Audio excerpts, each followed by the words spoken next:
Avoir un 28, un 35, un 50, un 75, moi, ça m'avait coûté 1500 euros en différents objectifs fixes. Aujourd'hui, on va parler du Tamron 28-75 mm.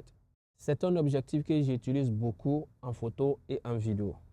Après plusieurs shootings, plusieurs vidéos, plusieurs mariages, je vais vous donner mon avis. Je vais vous dire ce que j'aime moins et si je dois vous le recommander. C'est un objectif assez léger, facile à transporter, qui est parfait pour les voyages, pour le vlogging et pour les gimbals. Surtout très pratique quand on travaille toute la journée. Il n'est pas grand, donc il est discret pour la photo et vidéo de mariage, mais pour la photo de la rue, il reste quand même remarquable. Ce que j'aime vraiment avec cet objectif, c'est sa polyvalence. À 28 mm, tu peux faire des plans larges qui est parfait pour montrer les lieux, les paysages et pour les photos de groupe.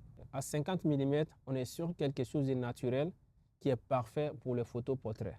À 75 mm, on peut faire du portrait avec un très beau flou d'arrière-plan. Ça peut nous permettre aussi de mettre en valeur quelques détails. Par exemple, si vous êtes sur un mariage, les détails sur la robe du marié, sur les costumes du marié, sur les accessoires tels que colliers, les alliances et les chaussures.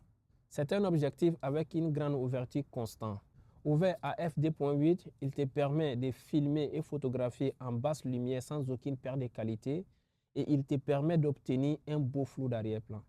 En plein soleil et en pleine journée, tu peux obtenir une très bonne qualité d'image en fermant l'ouverture entre f6 et f22. En revanche, tu perdras le flou d'arrière-plan. Lorsque l'ouverture est fermée, la profondeur des champs est grande. Maintenant, si tu souhaites garder ce beau flou d'arrière-plan en pleine journée ou en plein soleil, tu as juste à monter un filtre ND sur l'objectif. Tu peux obtenir ce beau flou d'arrière-plan. Le filtre ND réduit l'intensité de la lumière du soleil qui rentre dans l'objectif. En termes de qualité d'image, il est très net, surtout quand on ferme légèrement l'ouverture. Les couleurs sont bonnes, l'autofocus est rapide. C'est-à-dire que vous faites votre mise au point ici sur le sujet. Et pour la vidéo, il est très silencieux. Cet objectif respecte les trois choses les plus importantes dans l'image, qui sont les couleurs, la dynamique et la netteté. On est sorti faire quelques photos et vidéos avec des différentes focales qui regroupent cet objectif pour qu'ensemble on voit de quoi il est capable de nous fournir en termes de qualité d'image. Quand on regarde bien les plans larges, l'image est nette avec des couleurs présentes et une bonne dynamique. À 50 mm pareil, l'image reste nette avec un flou d'arrière-plan visible. À 75 mm, l'image reste nette au centre et cette fois-ci avec un flou d'arrière-plan bien prononcé.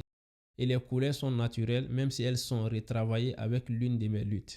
Pour mon utilisation sur des projets professionnels ou personnels, si j'ai envie de photographier et filmer des lieux ou des paysages ou faire des photos de groupe, je suis entre 28 et 35 mm. Pour réaliser des portraits, je suis entre 50 et 70 mm. Et pour faire des plans serrés, des images compressées, pour mettre en valeur certains détails, je suis à 75 mm. Maintenant, parlons des points négatifs de cet objectif. Il faut savoir que cet objectif n'a pas que des avantages, hein. Il existe aussi des inconvénients, d'accord? Et moi, bon, pour moi, ce n'est pas des inconvénients, mais après, ça dépend de ce que vous appelez des inconvénients, vous voyez? Lequel, par exemple, ce n'est pas un 20 mm ni un 50 mm. Mais par contre, on a un panel de possibilités entre le 28 et le 75. Avec un objectif, on peut s'économiser 4 objectifs fixes. Voilà. Et qu'on arrive au-delà des 2000 euros. Alors, premier point négatif, c'est qu'il n'est pas stabilisé.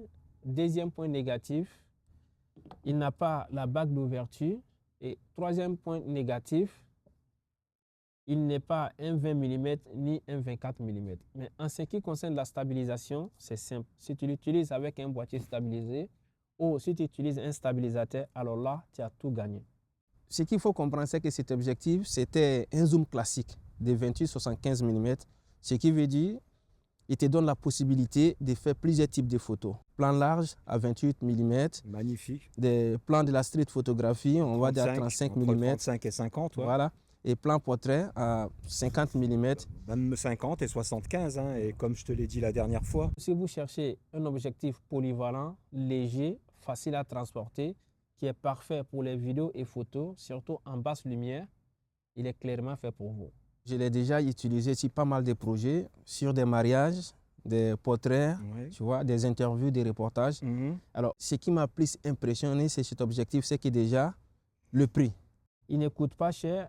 En ce moment, il coûte entre 500 et 680 euros. Pourtant, à l'époque, quand je l'achetais, il coûtait entre 800 et 900 euros. D'accord?